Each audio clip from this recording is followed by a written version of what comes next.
Good morning. Wow. Thanks. Thank you. Look at this great produce we've got here. Well, thanks so much. Please have a seat. It's great to be back in Vero in Indian River County. I tell you what, they had some of the fresh squeezed orange juice there, and that is not what you get in the supermarket from concentrate. That is the real McCoy, and so that was really, really good. I know we're going to end up having an unusually brisk weekend in terms of the weather. You are going to see some freezing. I know that's caused some challenges with folks here with the groves and things of that nature, so we wish everybody well with that. I think in southern Florida, you're going to see iguanas falling from the trees. I mean, a lot of them, because they can't handle. Once it gets even past 40, under 40, some of these places it's going to be, in the 20s and 30s, and so that's going to be. And then it will also potentially impact, and this is something we want, it will impact the Burmese pythons in the Florida Everglades. So you may see a python mortality event, which, we're working hard to get them, and we've removed a lot more, over the last year that had been done previously. We've done a lot since I've been governor, but we've stepped it up dramatically because it's really important. But, sometimes it's like, you can do what you want, and then, God will just take care of it for you maybe. So we'll see what happens with that. But we've got a lot of great people here. Florida Secretary of State Byrd is here, and he's got two different roles. One, he's kind of like the head of culture in Florida, interacts with other jurisdictions, but then also oversees elections. And since I've been governor, we did election integrity. We've had more prosecutions for voter fraud than you've ever had in a similar period of time.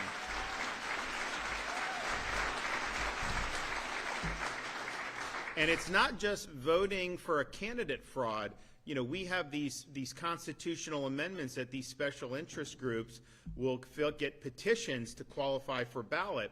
And a lot of these petitions are fraudulent, and we're calling them out. And so we did a big reform that if your name and signature come on a petition, the supervisor has to send you a postcard saying, hey, we have a record you signed this, did you? And you know what? We have thousands of people getting those postcards saying, I never signed that doggone petition. Well, how the hell did that happen then? Fraud is how it happened. And so you've got big-time criminal investigations. You've got people that are going to be held accountable in just this election cycle for having done that. But, in some respects, the petition fraud is even worse than if you have fraud in like a candidate election, because the petition could lead to changing the Constitution, so like that's forever pretty much. And so it's really, really important. And so Court has led the effort on that, is just done amazing. We have our CEO of Visit Florida, Brian Griffin, with us. And then we have two sheriffs from the Indian River County, Sheriff Flowers, and then Sheriff Del Toro from St. Lucie County. I want to thank them for the hard work they're doing.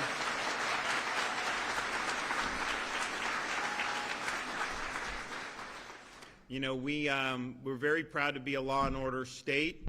I tell people that there was a segment like a year or two ago on CNN, of all places, where they had this gang that was stealing in New York.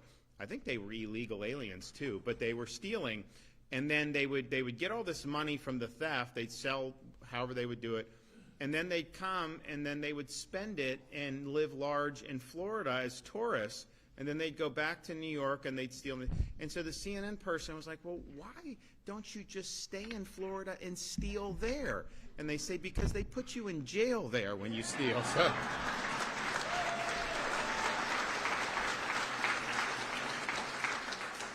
We also have, I know, Senator Mayfield. I didn't see Senator Garcia here. I didn't see her back there. But Senator Mayfield, we have Representative Miller. Trabolsi is not here, but I want to thank you guys for what you're doing. Then we got a lot of people from the city council here, Vero Beach, and so I want to really thank you for what you're doing on that. So 2026 is America 250, and we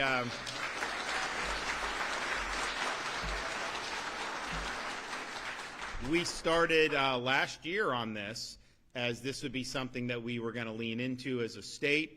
and I was able to last year procure from Mount Vernon this beautiful statue of George Washington that we put in the Florida Capitol. So if you go into the Capitol, you want to go to the governor's office, you look, you got this amazing statue that Mount Vernon has lent us.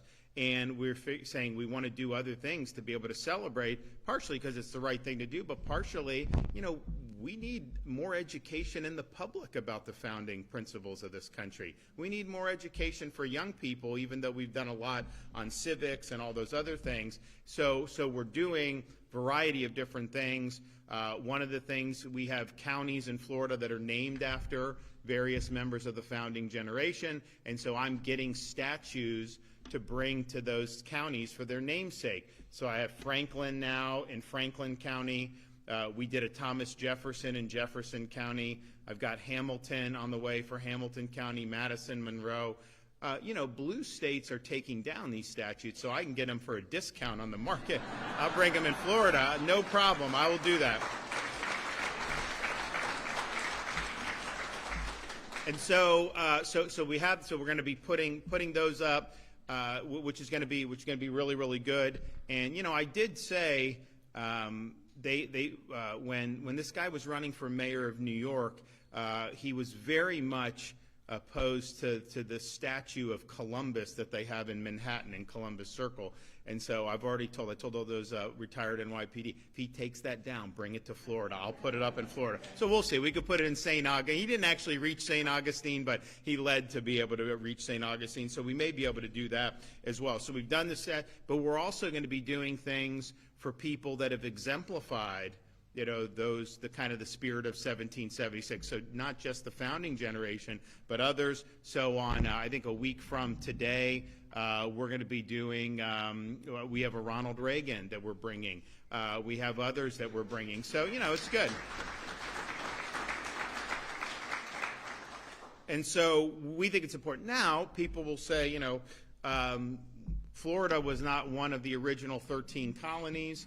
Which is true, but we're kind of like dubbing ourselves the 14th colony because we think that there's a lot of interesting history about British and Spanish rule, then eventually United States, and then becoming a state in the 1840s. But we also think that, if you look at the spirit of 1776, if you look at those enduring principles that the founding fathers relied on, that's what's guiding us here in the free state of Florida. That's why we've been successful. That's why people are leaving these other states to come here. And I know, I'm not asking anyone to come because we got a lot of people. The reality is like people don't want to stay in areas where they don't have good opportunity or aren't treated well. And people have wanted to come here, and so we have all these different metrics that will be able to show that. But we really believe that we in Florida really live up. Just think about civics education. When I became governor, I was like, we've got to rediscover this. And so we have middle school requirements. We now have beefed up high school requirements. They actually take an exam at the end of the school year. And honestly, they don't perform as badly as I thought they were going to. People said, they should have to do that in order to graduate, and I said, maybe someday. We got to work to get there. But it was, honestly, it's gotten better. And we have speech and debate again, our speech and debate initiative. So I think when I was governor, there was like a half a dozen districts that had robust speech and debate programs. Now, all 67 school districts have robust speech and debate programs, and we do a big championship in the spring. This year is going to be at New College in Sarasota, and the winner of the speech and debate is going to get a $50,000 scholarship. Number two, $25,000, and then the other semifinalists, 15, quarterfinalists, $10,000. And so that shows really that we value this. We've also done a Civic Seal of Excellence program for teachers because, the reality is if you look at academia now, if you really want to study the building blocks of Western civilization, what our founding fathers relied on in creating the republic, you don't necessarily have, great options. The pickings are slim because they've got all the ideological studies that they're trying to do. Now, we're reforming that in Florida. We had, when New College, when we put in the trustees, they overhauled new president one of the first things they did, this was before no one would do this, they eliminated DEI first in the country, first college, and then they eliminated gender studies.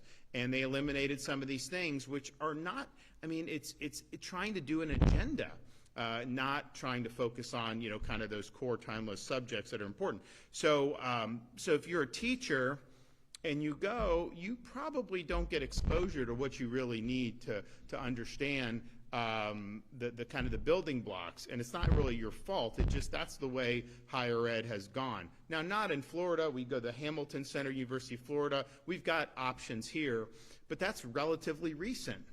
So we have a program where they can do, and they get a $3,000 bonus for participating. They do 50 hours. It's, you know, it doesn't have to, it's not like it's in the online, whatever. And some of the best scholars are talking about, you know, how did Enlightenment thinking factor into the American Revolution? How did Christianity factor into the American Revolution? What about natural law? What about British common law? All these different things. So you come out of that really understanding the logic of what the Founding Fathers did, how those principles are reflected in our Constitution, and really, you know, informing some of the debates that we have, you know, now. You go back, there's nothing new under the sun.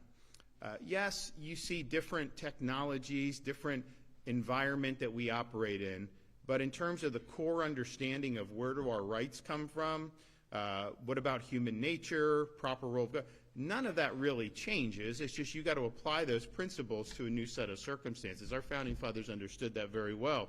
So we're arming the teachers with the ability to do that and to let the kids kind of have a full understanding of what this means. And the thing about it is, you know, we have students that will go, we have people that graduate not too far from here, high school, they'll go work for SpaceX at 18 years old.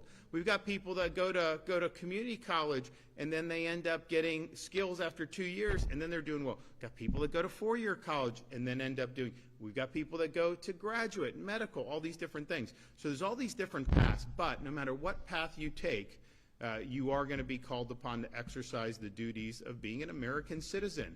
And what does that mean? And are you going to be able to do that in a way that's going to help preserve freedom for future generations? And I don't think you can do that if you're just a blank slate, if you don't have any type of direction for understanding. And so everything we've done is to try to provide that because we know it's really, really important. And so we have a website, America250fl.com.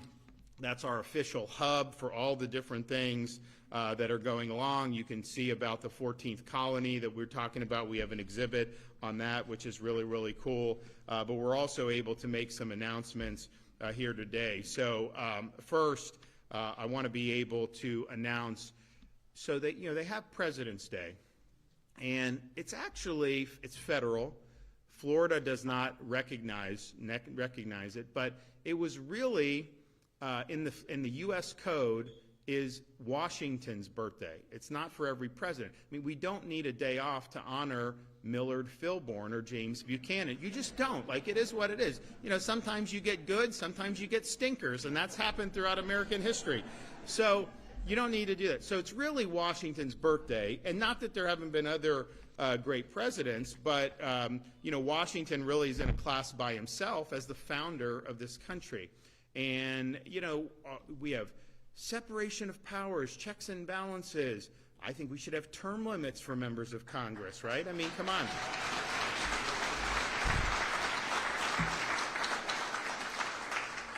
And so all of that architecture and all of kind of our political culture is built around a truth that no individual in a republic is indispensable. That, you know, you serve, but it's ultimately, you know, a broader context here, except the one guy that was probably indispensable was Washington himself, because he obviously led the war effort against the British, which they were not favored to win.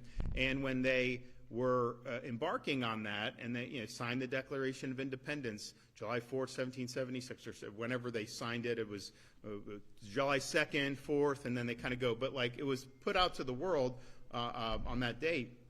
That wasn't something that they did flippantly.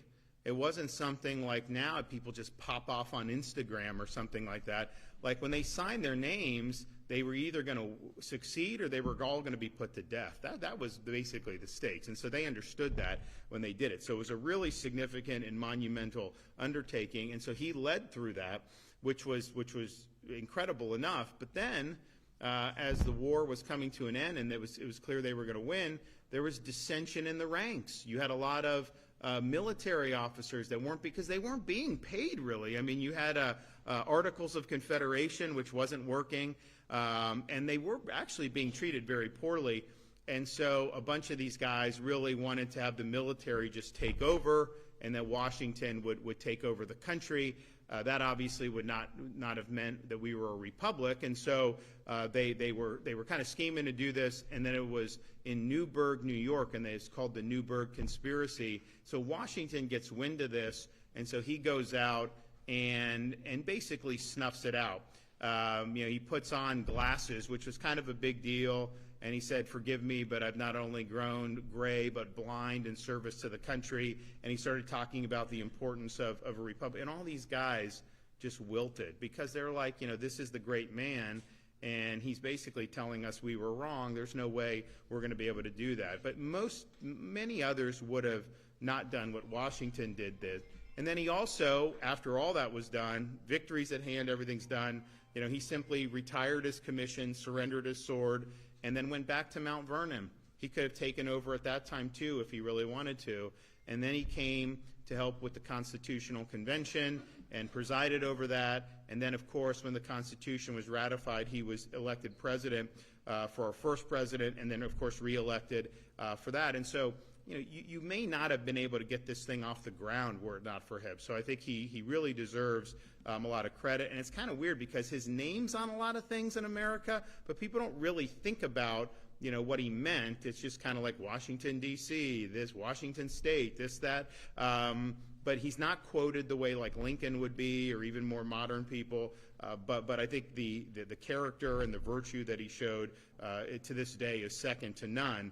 And so I'm pleased to be able to say that we are going to this year for America's 250 recognize Washington's birthday, not just federally, but as a state holiday. So our state offices will be closed. Our state employees will be able to have the day off, which I know they're not going to complain about.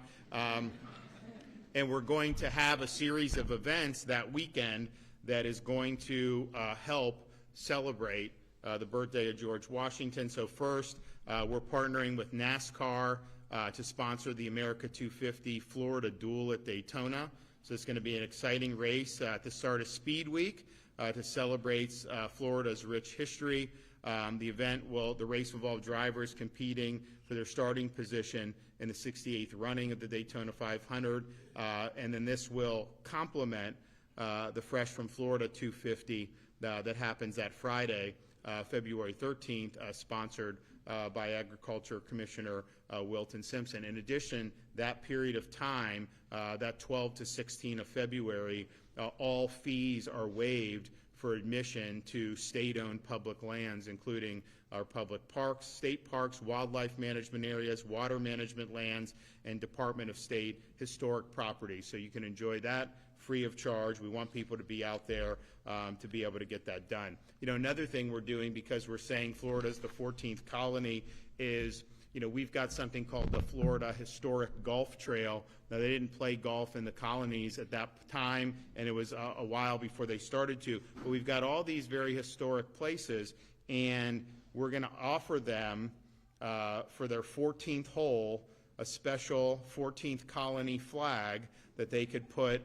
in that hole. I don't know if John's Island Club will want to put that up, but like some of these others may want, and I think it's really, really nice. So we'll be able to do that, and we're happy to be able to offer that, and it's something that's really, really meaningful. And then finally, I'm pleased to announce that we are going to be, the state of Florida, through some of the foundations that are associated with the state, are going to be sponsoring an essay contest on America 250 for Florida students. So allow applicants to enter for the chance to receive one of 14 Florida prepaid scholarships to help with their schooling in any of the state colleges or universities. And so there'll be further details on that that'll be forthcoming. We have this thing, Florida Prepaid, where you can pay to basically get your kid free. It's effectively free by the time they get old enough, tuition at our state colleges and universities. But since I've been governor, we've not allowed them to raise tuition at all for Florida residents. And so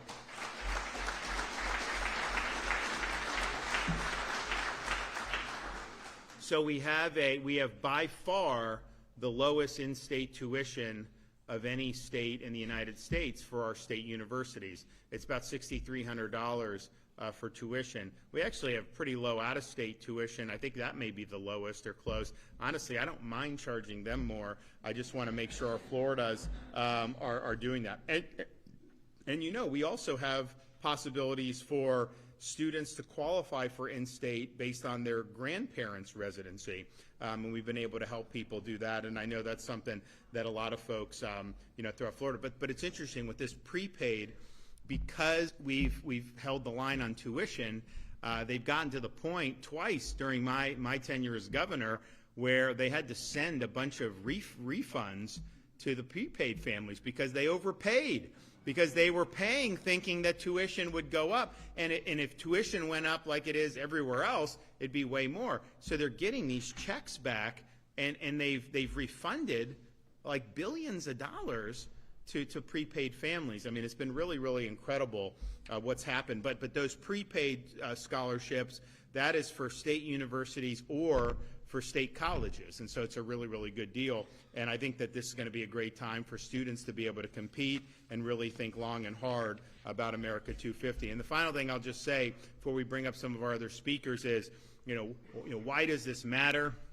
Well, it matters. It's just the right thing to do, and I think. But it matters even more because when they went out on this journey to launch this experiment 250 years ago, they did so knowing that they were bucking the tide of history.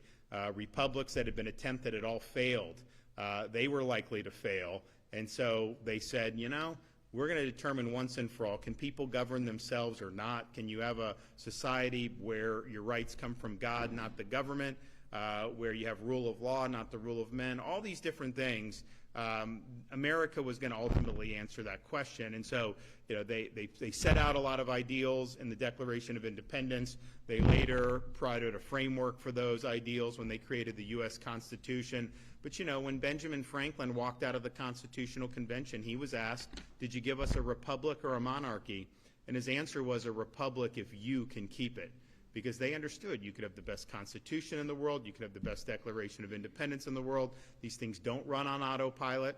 They require every generation of Americans to step up and defend freedom, particularly when it's threatened, sometimes even putting on a uniform and risking your life in service of this country. And so the experiment continues. The question that the founders sought to answer was not finally answered by the documents they produced or some of the things they did. That just gave a chance to be able to answer the question. So we're still answering the question about whether you can have a free government that can long endure. And, in Florida, we're showing, that you can get things done, that you can do it the right way, that you can have low crime, that you can have low taxes, that you can have big surpluses. We've paid down, just since I've been governor, the whole history of Florida. In my tenure, we've paid off 50% of that debt for all of Florida's history just since I've been governor.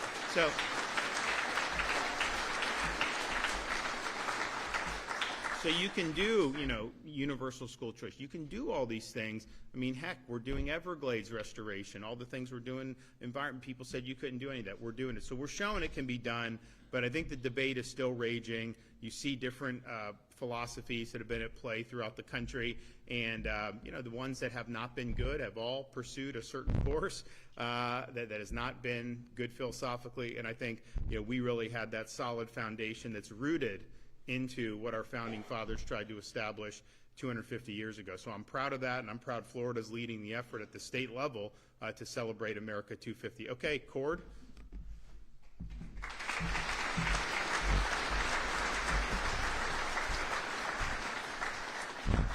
Well, thank you, Governor, and good morning. It's such an honor to be here with you. I have so many good friends in this part of the state, and it's always exciting whenever I get to hear the governor talk about, with passion, what it means to be an American and what is right about Florida, or what makes America Florida. And in the preamble to the Constitution, there's a phrase, to ourselves and our posterity. And the founders were telling us, they were giving us a duty and a responsibility, and it's a reminder to us all of our responsibility to future generations. And part of what we're doing this year in this celebration is we're reflecting upon the commitment of the principles enshrined in the Declaration of Independence and the Constitution for the benefit of all Americans. So this isn't just a history lesson. This is why, as the governor stated, why these principles are relevant to each and every one of us today, and why in the free state of Florida we're fighting for these things. So just to go over, as the governor said, some of the things that we're doing, we started, just like everything in Florida, we do it bigger, better, and faster than anybody else. We started last July 3rd putting up the statue of Thomas Jefferson in Jefferson County. And then we're coming up with the 14 heritage sites throughout the state, one of those being Mission San Luis and in Tallahassee, which tells an intriguing chapter in American history. And for those who don't know, the first Christmas was in America was celebrated in Tallahassee by the Spanish who were there exploring. And the Mission San Luis is currently nominated by the USA Today for one of the 10 best open-air museums, and you're still eligible to vote, so you can go there and vote. We have the Duel at Daytona coming up, which will be with the Florida Department of Transportation and NASCAR. We have a promotional video that's at all of our gas station, TV centers, welcome centers, and airports, in which I'm telling about what we're doing here in Florida and getting Floridians excited about all the things coming up. If you've traveled the state, and I stopped at one of the rest stops on the way down this morning, you'll see America 250 signage and banners. So we're remarking and reminding of those historical things that have happened around the state. Highway Safety and Motor Vehicles has issued a commemorative America 250 FL license plate. At the visit centers, we have Florida Orange Juice, America 250 FL videos, and a road trip map and guidebooks to help people find those hidden gems in Florida. Something I'm also very proud of, at the Department of State, we have a Veterans History Program where we have staffers that are touring the state, recording stories from our veterans for posterity to tell their stories of their heroism and what they've done in sacrifice to our state and nation. Thanks to the governor and the legislature, thank you, Senator Mayfield, we distributed last year $1 million in America 250 FL grants. We have an unsealed podcast which focuses on America 250 and both the United States history and Florida history. We have a series of commemorative America 250 FL historic documents and maps available. We've curated an America 250L Spotify playlist, and we have a designated stage at the Florida Folk Festival showcasing America 250 FL. And at America250FL.com, we are collecting family stories tied to American and Florida history. So if you have one of those great Florida stories, one of those great Florida family histories, please go. We want to know your story. We have a calendar of events, both of local, state, and federal. We have that you can find the heritage sites, you can find the interactive roadmap, and then certainly please follow us on social media at America250FL.com. We're on Facebook, X, and Instagram, and every single day we're putting up posts. I mean, the stories are amazing from our sports history. There was just one up about UM and the first bowl game they played in. There's stories about Gatorade. I mean, so every single day you can go and follow us and learn something new about just what an amazing history that our state has. I just want to close by thanking the governor. He really spearheads this, and when we talk about the free state of Florida, it's because of this man and his leadership and everything that he's done to remind us of that we should be proud to be Americans. We're proud to be Floridians. We have a great story to tell, and it's incumbent upon all of us to make sure we share that story with our friends and neighbors, and most importantly, our children. So now it's my honor to bring up President and CEO of Visit Florida, Brian Griffin. Brian, take it away.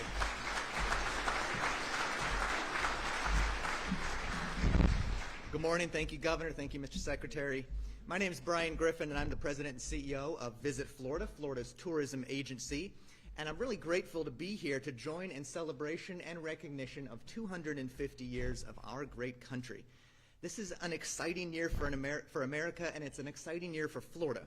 We have committed to going all in for 250 celebrations, and under the governor's leadership, state entities are partnering together for a grand-scale celebration of our country and our state's contributions to the Republic. Now let me first set a baseline that you don't often hear in the news and political discourse. America's a good nation, founded upon an exceptional set of principles that stands as a symbol of hope and liberty to the world. We set the standard for the rule of law, we acknowledge and confront our imperfections, and we contribute greatly to the world. And I'm proud to represent a state that affirms these truths, and in Florida, we don't equivocate about America, we celebrate it.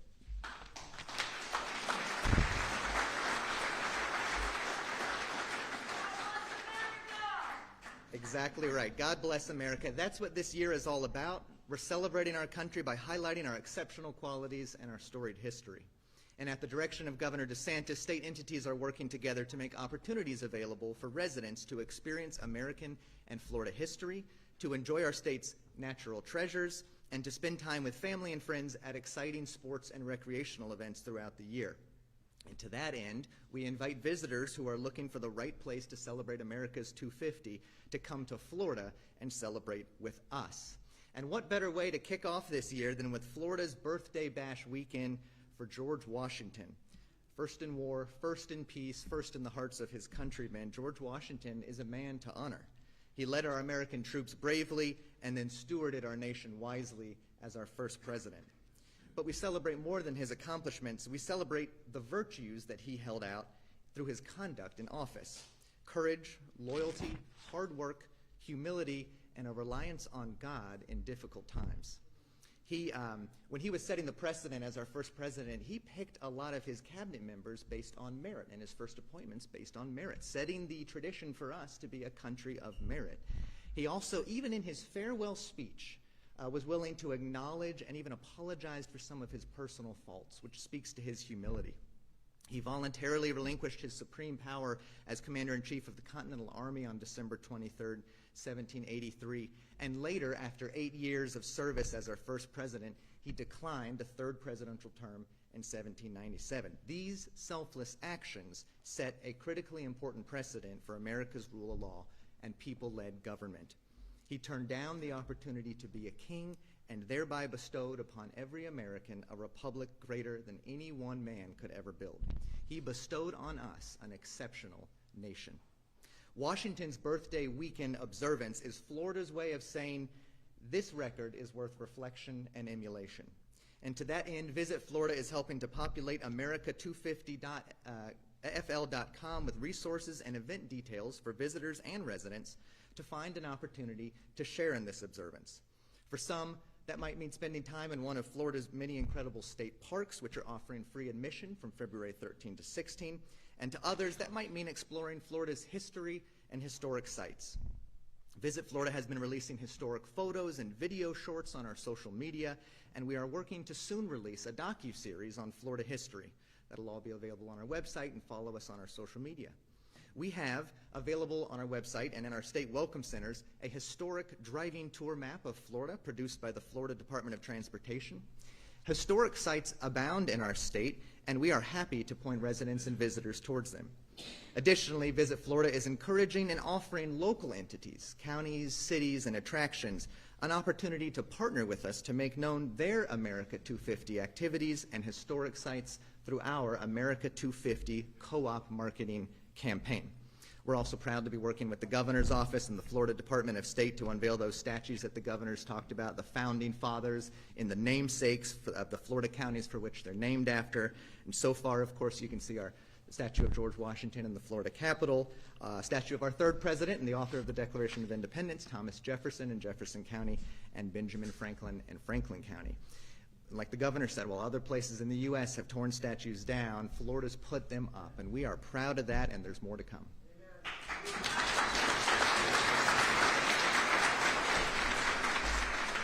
Visit Florida is glad to be helping to lead the effort on celebrating America 250.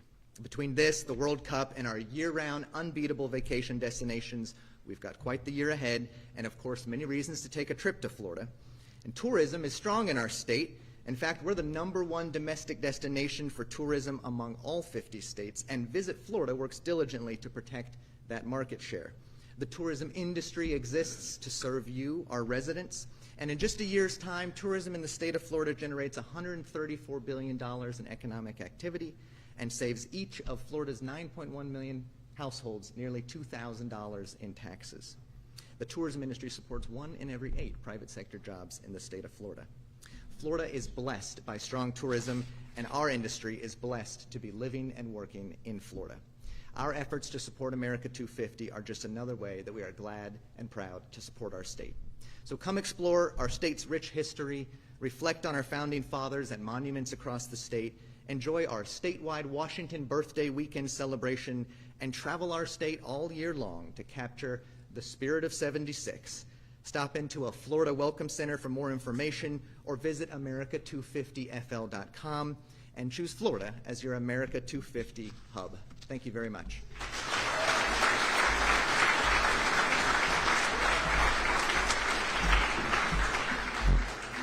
And why don't we have those tourists do more so that we don't have to do the homestead property tax? We have all these people, right? I mean, come on. So 2019 was my first year as governor, so the local governments in Florida that year took in $32 billion in property tax revenue. This year, it's estimated to be $60 billion. So that's almost doubling, in 7 or 8 years. And one, that's not sustainable. If you had just gone from 32 and said, okay, what's the population and inflation growth? And it's been significant. I mean, we've had significant population growth. Inflation, nationwide is cumulatively has probably gone up 25, 30%. So that you're not going to be immune from that. But if you said inflation, population growth, that 32 would be about $44.5 billion, and yet it's 60. And so, the reality is we have the ability to really help people out. And the thing is you have young people. It's hard for them to afford homes now, partially because of the taxes. But then you also have older people who, if they want to downsize, if they've been in their home for a long time, they downsize. The taxes is a lot more, so they don't want to pay. And I understand that. And so, but that makes it so that the market isn't turning over, the way it needs to do. So, but bottom line is, we're really blessed that we have so many people who come and, basically, help pay for what government needs to do who aren't residents here. Some of them aren't even, we have, very wealthy people from foreign countries that come and buy homes. I think those are the ones you want to tax, not our residents. And so we're working on that for sure. So, okay, good deal. We got any questions back there? Yes. Thomas from the Sunshine Journal. George Washington often referred to the press as scribbling idiots. And, it was very partisan in his day, and the press as being part of the First Amendment. And the 250 celebration, how do you look at the press today? We see some organizations actually promoting these protests against the current administration and stuff like that. But how do you see the press today, and how will Florida celebrate this right that we have? Well, I think it's interesting because the founding, you're right. I mean, basically Hamilton had a newspaper, Jefferson had a newspaper, and they were basically just at each other's throats. I mean, they didn't have but it's representative of those two wings in the early republic, and they were very nasty. And in a lot, honestly, the founders dealt with a lot nastier stuff than we do now. Even though it's gotten coarse in our day, but that was really, really nasty. But I think the founders. So what did they mean by the press? The core thing was like when they had the American Revolution. What were they doing? They were printing pamphlets talking about natural rights, talking about not having a king, talking about, taxation without representation, protesting some of these things.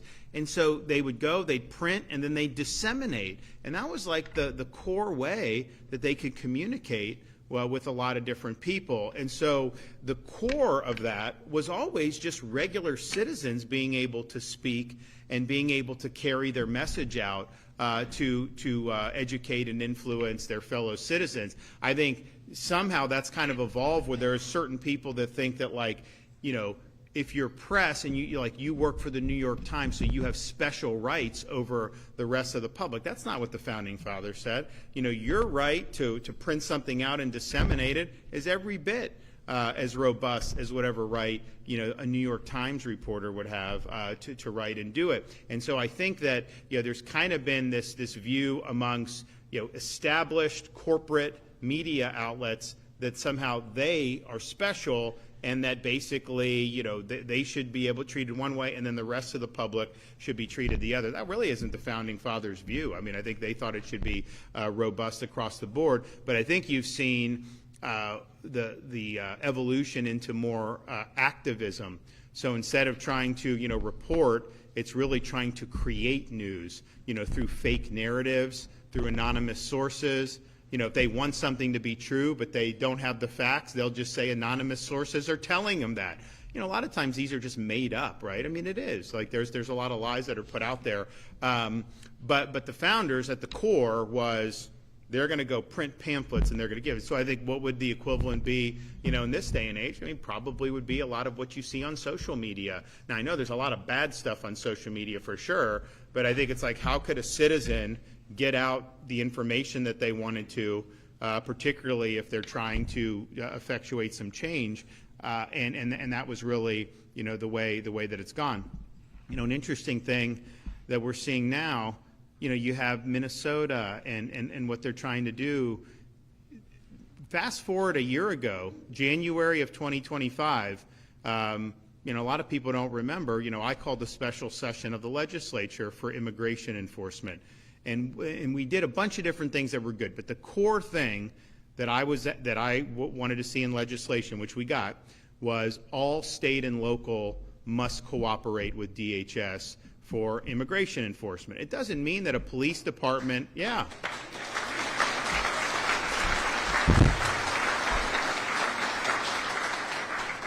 It doesn't mean that a police department has to do the federal government's job for them, but it does mean if, you know, our state troopers pull over an illegal alien for drunk driving and they have reason to believe he's here illegally, then they need to turn that person over to DHS. If you got someone in your county jail that's an illegal alien, you know, you need to make sure DHS is able to come pick them up and remove them from our communities. And yes, we also require street level enforcement where we have task force, we have all this stuff.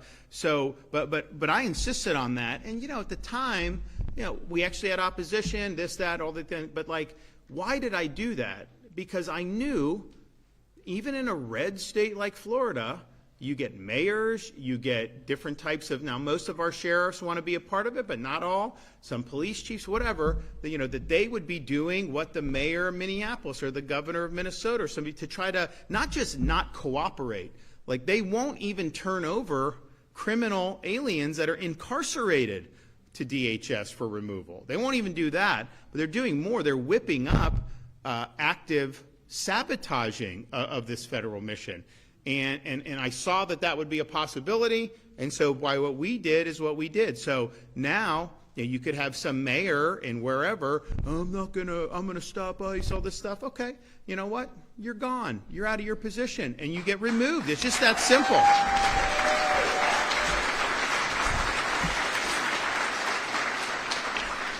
But it's interesting because, I mean, just think about how crazy this has gotten. So Biden comes in, and he opens the border. Well, first of all, I don't know if he opened the border or the auto pen opened the border, but someone opened that doggone border. I know that. So you have an open border. And we sent people to help Texas. We were the first state. You know, we sent to Martha's Vineyard, you name it. We did every tool at our disposal we did to be able to help protect Floridians from what Biden was doing. But the reality is, you know, there would be things we would do, like, you know, we made it, you know, we wanted to say if you come to Florida illegally, that in and of itself is a crime. There are certain things we tried to do. Oh, and then they'd sue us in court. Now, courts would say, oh, you know, it's a federal function. You know, so think about it. If the federal government's acting within its proper constitutional authority and is legislating something, then obviously a state can't come and do the opposite of what that law is if it's in their proper sphere. But think about Biden was not enforcing federal law. We were just trying to be faithful to federal law. We weren't trying to violate. We were trying to do what the law says, and that meant, you know, apprehension and removal of illegal aliens. And it's a federal function. They got to have discretion. They can do here or there what they want to do. Okay, well, first of all, I don't agree with that. I think if the state is is furthering the law, enforcement of the law, I think you have a right to do it. So we've battled on that. It's changed now because the Trump administration welcomes our cooperation. But now what you have in some of these states, you have the governor up in the Northeast just said they're doing like a website and a hotline where people can film ICE and send things and do all this stuff, all that. What they're whipping up in Minnesota, what they're trying, so states somehow it's a federal function. You don't have the right to faithfully enforce federal law when the federal government's not. But when the federal government wants to enforce it under a new administration, somehow these states can sabotage the enforcement and somehow that's okay. Well, either it's a federal function or not. If you say states shouldn't be, then you should not be out there, trying to upend the apple cart. But that's what they're doing. I think they think they're getting a short-term political advantage, and they may be. I don't know. But what I do know is North is North. If you have a task to correct what Biden did to this country, that's not dependent on the news cycle. That needs to be done. And some of these jabroni politicians should not stand in the way, and you should not let them get away with that. But I'm seeing that where they're really not just not cooperating, which, think about it, if you as a resident and somebody is like in jail for sexual assault, illegal alien, would you want the person released into your community or would you want the person deported? I mean, seriously. Obviously, you'd want them turned over to DHS. And they won't even do that, which is really, really bad. But they're going a step further. They're fomenting street-level opposition, not just protest. You have a right to protest. Fine, protest. I mean, like, I see, I'll go sometimes in Florida, there'll be 5 of these, it's just fine. Look, if that's what you want to do, if that's what you want to do with your free time, God bless you, man. But, it just doesn't. You ain't moving the needle, let's just put it that way. But that's fine. If that really matters to you, you can do it. Obviously some of those other areas, they get more people. A lot of these people are paid, let's just be honest with that. And so, you've got the Soros and network and all this stuff. All these Democrat politicians, they take a photo with Alex Soros, and then he tweets it out. This governor, this senator, it's like a humiliation ritual, and they're doing it. And what Alex Soros is doing by putting those pictures out is he's just, verifying to the rest of us he owns those politicians, right? They are pursuing his and his dad's agenda, and part of that is what you're seeing, in all these other areas. But they are fomenting all this stuff, and it's really outrageous to see, kind of how that's done. So we nipped this in the bud last year, at the beginning of the year, knowing that this was going to be something that was significant, knowing that we had to have to all be on the same team. And look, there's some sheriffs, mayors, police chiefs that are very gung-ho. They want to work with us. They want to work with DHS. They want to get the job done because they know it's important. But there's others that would rather not do it, right? Or some would even try to say, well, we've made the law very clear in Florida. So we had an election in 2022. I won, had a lot of room to spare on that one. 2024, Donald Trump won Florida, won it significantly.